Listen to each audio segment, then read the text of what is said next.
Panorama group, जो सोचता है वो करता है। नमस्कार, न्यूज हाट special with Kanhaiya Bhelari program में आप सभी दर्शकों का बहुत बहुत स्वागत है। मैं हूं करिश्मा और हमारे साथ मौजूद हैं न्यूज हाट के मैनेजिंग एडिटर कन्हैया भेलारी। सर नमस्कार। नमस्कार नमस्कार। सर, आरजेडी का कहना है कि बिहार में तेजस्वी यादव ड्राइविंग सीट पर है और बड़े भाई की भूमिका में है आरजेडी। इधर कांग्रेस कह रही है कि 243 सीटों पर हम लोग तैयारी कर रहे हैं। सर, 243 सीट पर कांग्रेस क्यों तैयारी कर रही है? क्या दिक्कत है उसमें? सारी पार्टियां करती हैं। क्या चाहती हो तुम कि कम पर तैयारी करें? संगठन मजबूत करना है, पार्टी मजबूत करना है तो तैयारी करनी ही पड़ेगी। 243 सीट पर जेडीयू भी कर रही है, भाजपा भी कर रही है, लोजपा भी कर रही है, आरएलएम भी कर रही है, हम भी कर रही है, मुकेश सहनी भी कर रहे हैं। तो सब तो करेंगे ही। अब बाद में जो सीट का बंटवारा होगा, तालमेल होगा, उसके बाद ना तैयारी करने से क्या हो।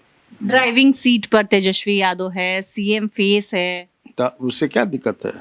कांग्रेस ये थोड़ी कह रही है कि ड्राइविंग सीट पर हम उनको नहीं मानेंगे, ऐसा कहा क्या? लेकिन सीएम फेस को लेकर सस्पेंस बना हुआ है। अभी भी सस्पेंस नहीं बना हुआ है। तो कई बार तुम सवाल पूछ चुकी, कई बार मैं बोल चुका हूँ, कोई सस्पेंस नहीं है। सीएम फेस वही तो बोल भी रहे हैं कि अगर मैं सीएम बन गया तो ये करूँगा वो करूँगा। ये थोड़े कांग्रेस कह रही है कि हम उनको सीएम नहीं बनने देंगे। वो तो करेंगे ही, तैयारी तो सब करते हैं, सारे दल के लोग करते हैं। ये नई बात क्या है उसमें?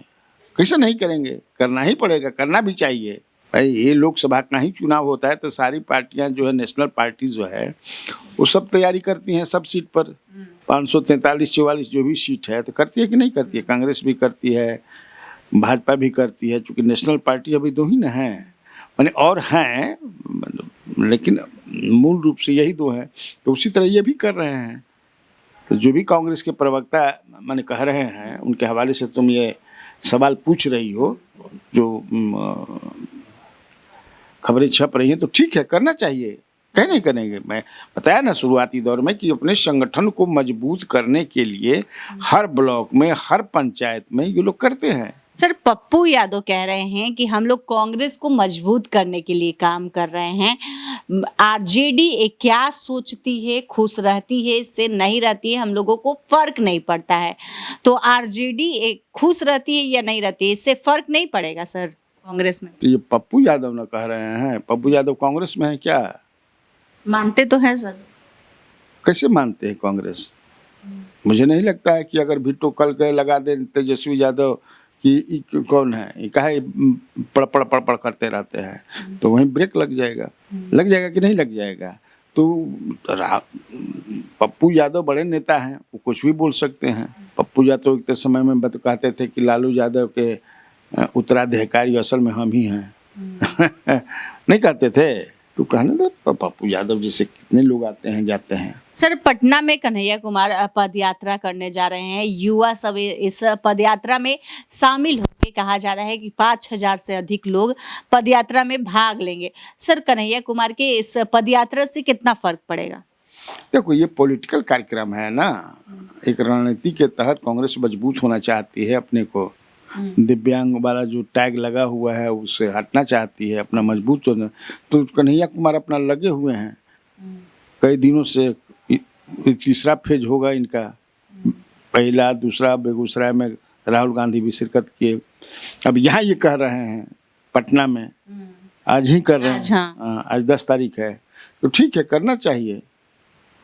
वो भी कांग्रेस को मजबूत करने ही के लिए करें। अब कांग्रेस कितना मजबूत हुई ना हुई, अब हमारा से पूछबू तो हमारा तो नहीं लगत कि कन्हैया कुमार के पद यात्रा करला से कांग्रेस मजबूत हो जाएगी। बाकी स्टेट में जिस तरह से राहुल गांधी किए हैं, हालांकि यहाँ भी जब वो शुरू किए थे नॉर्थ ईस्ट से, तो कुछ जगहों पर यहाँ भी किए थे, रोहतास कैमूर में किए थे ना, उस तरफ से निकले थे। लेकिन उस तरह से अगर राहुल गांधी करते हैं, अगर वाकई ये चाहते हैं कांग्रेस को मजबूत करना बिहार में, तो जैसा उन्होंने पदयात्रा किया साउथ में, उस तरह से करना पड़ेगा। तो क्या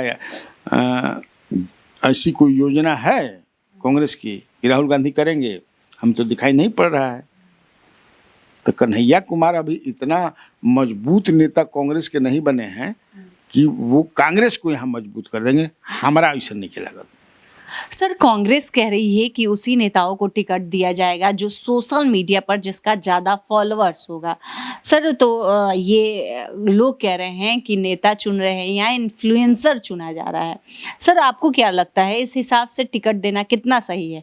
ऐसे तो कितने नेता छट जाएंगे इस लिस्ट से। अरे कहना करना दो चीजें हैं। कहे के तो मैंने लाइक और डिसलाइक केला से टिकट बटाला। कई बार मैं बता भी चुका हूँ पूर्व में कि टिकट का पहला जो क्राइटेरिया टिकट बंटवारा का होता है वो विनेबिलिटी देखा जाता है और कास्ट देखा जाता है, किस क्षेत्र में किस कास्ट को हम देंगे, उस आधार पर न दिया जाता है। बहुत सारे ऐसे नेता तुमको मिलेंगे डिफरेंट पार्टीज में जो उनको कोई लेना देना नहीं है सोशल मीडिया से। ये क्या है, वो they are working on the ground. वो काम करते हैं, जनसंपर्क करते हैं, रैली, धरना, प्रदर्शन, इसमें भाग लेते हैं। तो उस आधार पर टिकट दिया जाएगा। नहीं तो सोशल मीडिया के आधार पर टिकट बंटवारा कहोगे तो कितना समझ कि से एक बार उनकर कहीं कुछ है नहीं किया, कितना फॉलोवर बन आज जमीन पर काम करता कुछ है नहीं किया। मुझे नहीं लगता है ये ऐसा ही हवा में बातें हैं कि इन्फ्लुएंसर के दिखल जाए मैंने जो सोशल मीडिया, हाँ सोशल मीडिया पर ना, अब हमको नहीं लगता है ऐसा। हाँ, ये एक रणनीति के तहत कि ज़्यादा से ज़्यादा आप लोग, ये तो सब पार्टी भी कर रही है कि आप लोग सोशल मीडिया पर एक्टिव रहिए, खूब एक्टिव रहिए। ये पार्टी को मजबूत करेगी और जो नेता रहेंगे उनको भी मजबूत, वो भी मजबूत होंगे। ऐसा हो सकता है, लेकिन उसी के आधार पर टिकट दिया जाएगा, मुझे नहीं लगता है। ये तर्कसंगत भी नहीं है, लॉजिकल भी नहीं है एकदम। सर, अशोक चौधरी ने आज बड़ा बयान दे दिया है और उन्होंने कहा है कि किसी नेता में इतनी हिम्मत नहीं है कि बीजेपी के साथ रहकर अल्पसंख्यकों के हित की रक्षा करे। तो सर, एक तरह से अशोक चौधरी ने बीजेपी को ही कटघरे में खड़ा कर दिया है। उनके इस बयान के क्या मायने हैं? मुझे लगता है कि आज उन्होंने नहीं कहा, परसों कहा है। तुमने पूछा कि आज कहा है, मुझे नहीं लगता है कि आज नहीं कहा है या आज अखबार में, मैंने ये परसों कहा है। वायरल हो रहा है। हाँ, वायरल अब हो रहा है। नहीं कहना चाहिए था, पता नहीं काहे ऐसा कह दिया उन्होंने। मैंने इसका मतलब है कि भाजपा को कमतर आंक रहे हैं या कहना चाहते हैं कि भाजपा जो है वो मुसलमानों के लिए कुछ नहीं करती है। क्योंकि जो कह रहे हैं जिस तरह से कि नीतीश किसी की औकात नहीं है कि भाजपा के साथ रहते हुए अक़लियत के लिए इतना काम करे जितना नीतीश को। इसका मतलब कि तो कई जो एनडीए में नेता हैं जो कहते हैं कि हम भाई अक़लियत, जैसे चंद्रबाबू नायडू हैं, चिराग पासवान भी हैं। तो इसका मतलब कि ये लोग नहीं करते हैं, केवल नीतीश कुमार ही करते हैं। तब काहे ऐसा अशोक चौधरी बोल रहे हैं? इसकी नीतीश कुमार को मजबूत कर रहे हैं कि नीतीश कुमार को कमज़ोर कर रहे हैं, या इनकी इच्छा है कि भाजपा को कटघरे में खड़ा करें? अब तो यूँ न बताएंगे। लेकिन हमको लगता है कि ये कहीं से भी पॉलिटिकली सही जो है बयान जो वायरल हो रहा है। अब पूरा कितना है, क्योंकि हम लोगों ने भी कल, मैं भी उसको टेकअप किया हूँ कल अपने कार्यक्रम में, उनके इस बयान को जो वायरल हुआ है। तो अब तो वो बताएंगे कि काहे ऐसा उन्होंने दिया बयान। ऐसा बयान नहीं देना चाहिए था। जेडीयू के ही कई लोगों से मेरी बातचीत हुई, मुझे पता ना उनका दिमाग में का, माथा में का समझ गिल बा कि ऐसा बयान देने से क्या मतलब है। मौलाना क्या क्या ये सब भी, मौलाना की जरूरत नहीं है। हाँ, मौलाना की जरूरत नहीं है। मैंने सीआर का बात करते हैं, वो जो चरित्र प्रमाण पत्र जो होता है ना, कोई मौलाना हमारा चरित्र प्रमाण, मौलाना नहीं भी कह सकते थे, कह सकते थे कि किसी से हमें ज़रूरत नहीं है कि सीआर लिखे हमारे दल के नेता के बारे में या हमारे दल के बारे में। ये हो सकता है, लेकिन अब पता ना, अशोक चौधरी तो पिछले दिनों ये भी कह दिए थे कि हमको ज़रूरत नहीं है मुसलमान वोट की। जिससे ललन ज़रूरत नहीं है, ये मुझे याद नहीं है, लेकिन इतना तो याद है कि नीतीश कुमार इतना काम करते हैं अक़लियत के लिए, लेकिन अक़लियत के लोग रिटर्न में उनको वोट नहीं देते हैं। ये तो मैंने सुना है, ललन सिंह ने भी कहा है, इन्होंने भी कहा है। सर मुसहर भुइया महारैली हुआ था पटना में, अब इसको लेकर मांझी का बयान आ गया है। जिस तरह से तेजस्वी यादव ने बहुत कुछ उस रैली में बातें कही थी, मांझी कह रहे हैं कि तेजस्वी यादव मुसहर भुइया का सीएम का चेहरा घोषित करना चाहिए तेजस्वी यादव को। ये तो पॉलिटिकल उनका बयान है, वो इतना उनके हित में सोचते हैं तो हमारे विचार से कहो तो सबको जो है अपने दल का नेता, जैसे तेजस्वी यादव को भी अपने घर से निकाल करके दूसरे को बना देना चाहिए, जीतन राम मांझी को भी अपने घर से निकाल करके दूसरे को बना देना चाहिए। उनके पुत्र ही ना राष्ट्रीय अध्यक्ष हैं। चिराग पासवान को भी बना देना चाहिए। जितने पार्टियां हैं कोई दूसरे को बना देना चाहिए। भाई अभी तुमको चुनावी वर्ष है तो जातीय सभाएं होंगी। कल ही जो है अति पिछड़ा का भी राजद अति पिछड़ा प्रकोष्ठ का हुआ था मिडल हाई स्कूल में। उसके पर रोज तो हो ही रहा है, खूब होता रहेगा, चलता रहेगा। तो मांझी जी चूंकि ये कह करके ये बताना चाहते हैं कि वो चुनाव के लिए मुसहर या जो भी सम्मेलन कर रहे हैं दलित का, माने वो उनका कल्याण हो, ये दिमाग में रख करके वो नहीं कर रहे हैं। वो कटघरा में एक तरह से खड़ा करना चाहते हैं। सर श्याम सुंदर सरन है, उन्हीं के पार्टी के हैं, उन्होंने एक तस्वीर जारी की है लालू प्रसाद यादव की और कह रहे हैं कि ये है लालू प्रसाद यादव का असली सामंती चेहरा। सामंती चेहरा तो नेता होने के बाद क्या कम।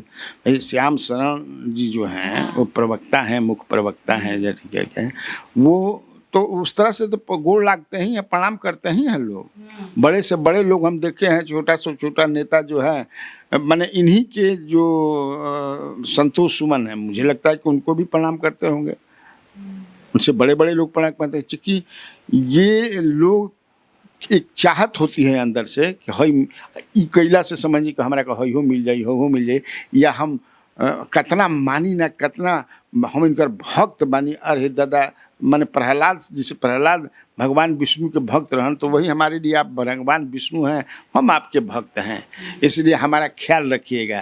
तो ये दिमाग में रख करके लोग करते हैं, चाहे लालू यादव का करें, नीतीश कुमार का भी एक से एक लोग पैर छू करके प्रणाम करते हैं, रामविलास जी का भी करते थे, मांझी जी का भी करते होंगे। तो इससे ये अर्थ निकालना कि लालू प्रसाद यादव के दिल और दिमाग में दलितों के लिए, गरीबों के लिए जगह नहीं है, ऐसा नहीं कहा जा सकता। सर भाई वीरेंद्र आरोप लगा रहे हैं कि उन्हें कुछ खिलाया पिलाया जा रहा है। सर बार बार नीतीश कुमार को लेकर इस तरह का बयान देना क्या सही है? देखो भाई वीरेंद्र जो हैं राजद के मजबूत नेता हैं, बड़े नेता हैं।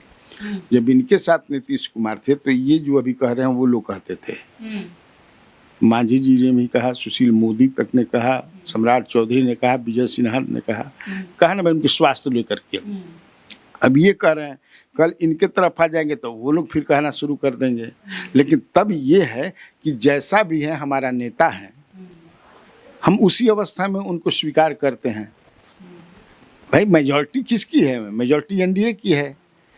और मेजॉरिटी भाई ठीक है, हमारे नेता जैसे हैं सही है, नहीं है, अभी पछाड़ में के पड़े जाए।